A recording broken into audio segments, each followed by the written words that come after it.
Welcome to Driveway Garage. Today I just thought I'd do a walk around on this car I just bought.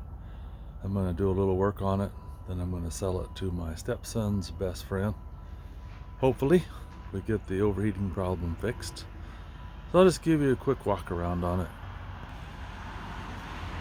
So this is a 2002 Chrysler 300M. And it's got the older body style. They kind of squared them and made them a lot boxier later. A few years later, I think. Maybe it's 2003 because I worked for a Dodge dealer then, and that's I think when they came out with the bigger body style. It has 17-inch rims on it, alloy wheels. They need polished up.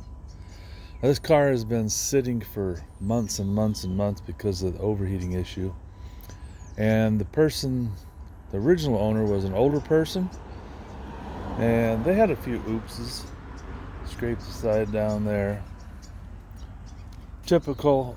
Seems like a lot of older people have trouble gauging side of their car, so going in and out of the garage it gets nailed. I was going to pressure wash this, but I figured I might as well wait until we get the water pump and timing belt in it. It's a nice looking car, and I've only driven it a couple miles because of the overheating issue. It's got really nice tires on it. I like the body style. It's kind of like the Buick LeSabres that I really like. You can see by the license plate it expired in February, so it's been sitting, and now it's just turned September, so it's been sitting for a long time. Well, just for the fun of it, let's start in the trunk. It's got a huge trunk. As they say, you could put several bodies back there. It's really deep.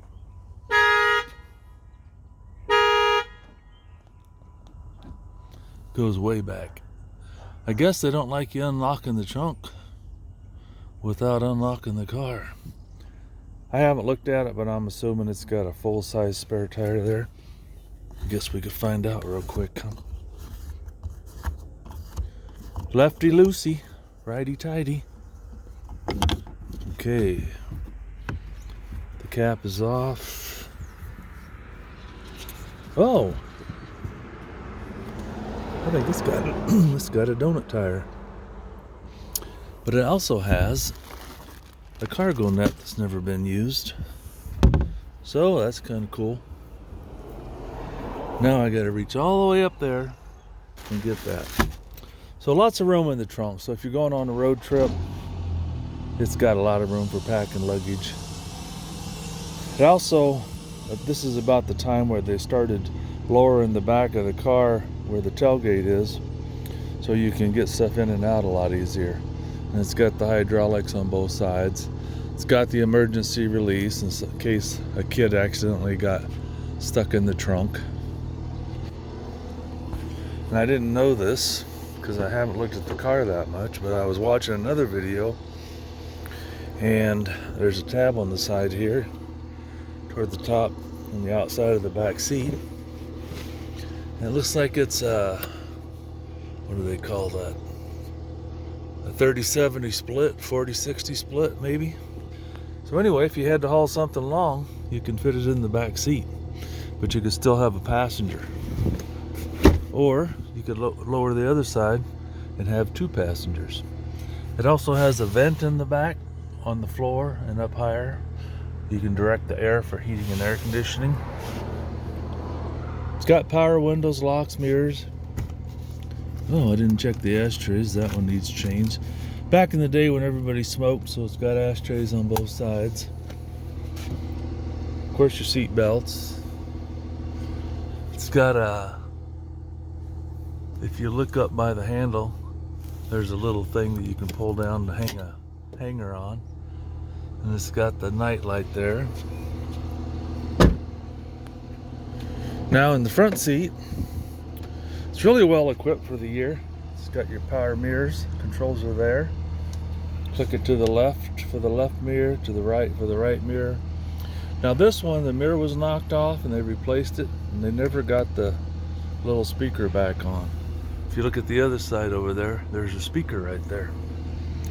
Now this is your lock and unlock button. power windows. The driver's side is automatic, so you just push it until it clicks. Window lock, if you got little kids, you don't want them playing with the locks, you can lock that. It also has lumbar support, so you can pump this handle up and down, give you some more support there. You can raise the seat up with this lever, or down, forward, backwards. The back of the seat goes forward and backward with that control. Heated seats, high and low. 2-position memory, so you get it where you want it. Push the set button, press the 1 button. Maybe you have 2 drivers, you can do that for the 2nd position. And I didn't realize this either, but I found out that if you put it in reverse, both of the mirrors tilt down so you can see the ground better. I'll hop in here real quick.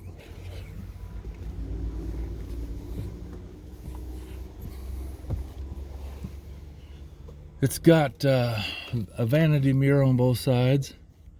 It's got a light, so you can put your makeup on while you're driving. Let's see how this thing comes around. Goes forward. It also has the extensions on the side, which I kind of like, because there's always this gap. Let's see if I can get this.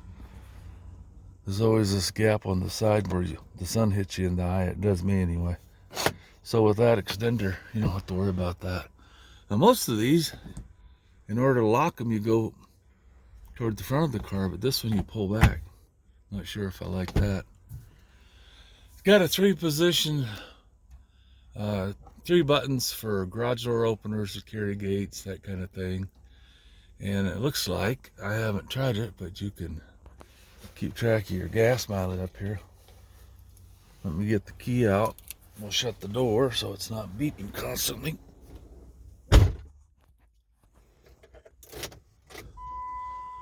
I can start the car. Yeah, it gives you your gas mileage. You can reset it. 4.8 miles per gallon before. That's not so great. You can do miles or meters. I'm not sure about the step and the... Oh, that must be for... Oh, you can have the compass and the outside temperature. That's kind of cool. Of course, you got your lights up here, inside lights. Same thing on the sun visor. You got your extender that comes out, your lighted mirror. This one doesn't have a sunroof. I noticed when you start it, which I'll do, this doesn't light up. This is your temp. Oh, there it did. Sometimes it doesn't light up. You push the buttons a couple times, it'll come on.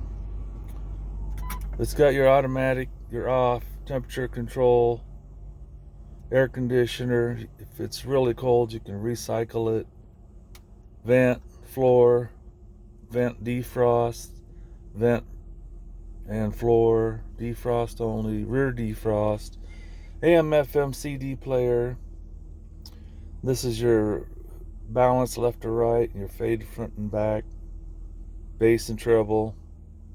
You can program it. Got an ashtray here, if I remember right. Yep, got an ashtray there with the 12-volt cigarette adapter there, cigarette lighter. There's a couple more, or one more in here also, in the center console. And cup holders that fold out of the way. Kind of nice, real handy right there. I usually like mine up further because it's a lot easier to grab a coffee here than it is reaching back. Because once you grab it, then you gotta twist it in your hand to drink it. Of course, you got your glove box.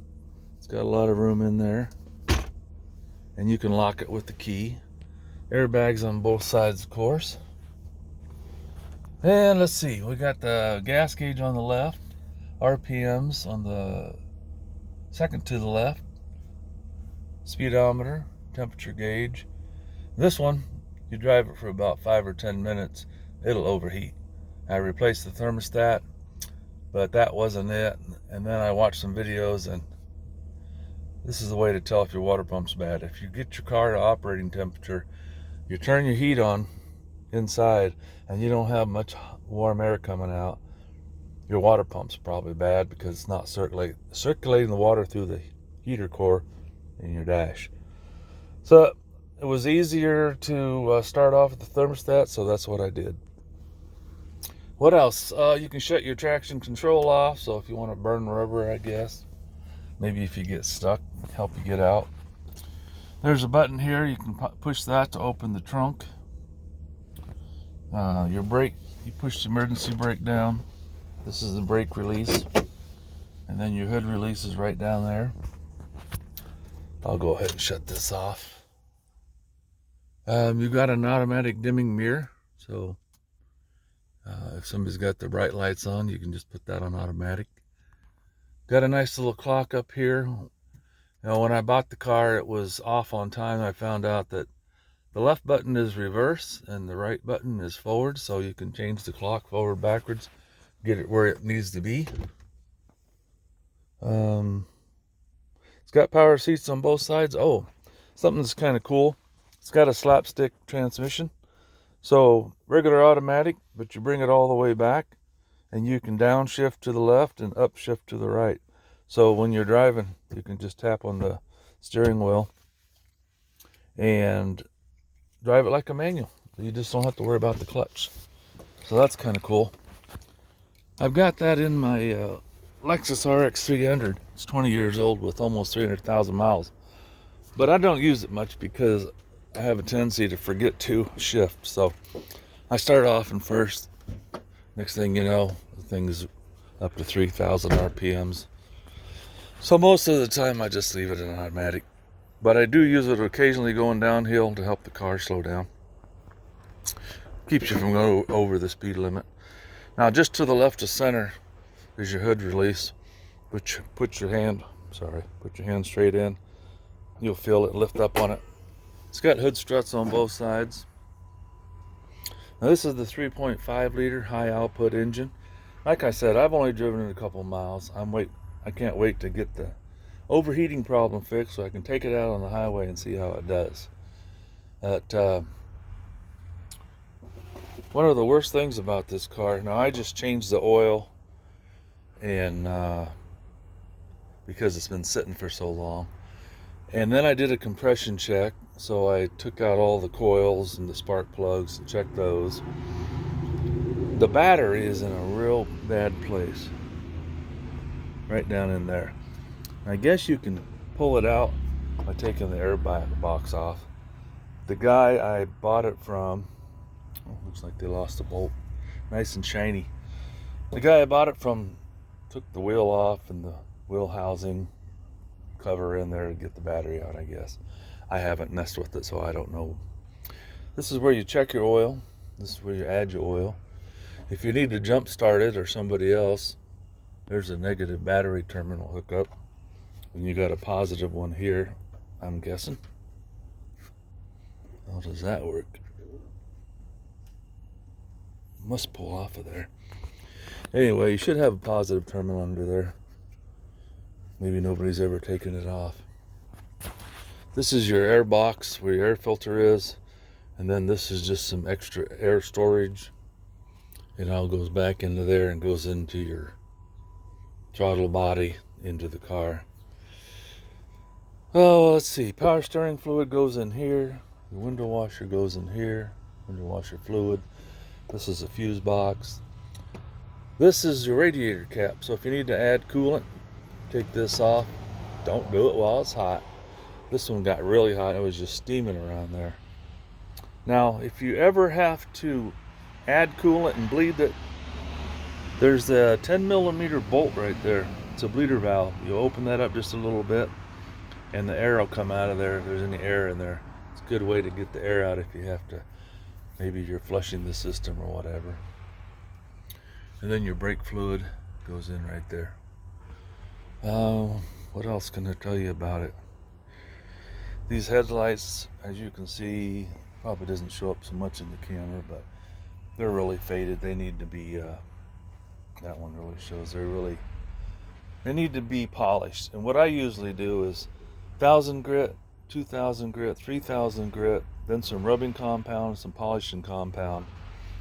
And you can get them looking almost like new. It's pretty nice. This is it for insulation and heat. Keep the heat off your hood and make them a little quieter, I guess. Well, I guess that's probably about all you need to know about this car, but I'm looking forward.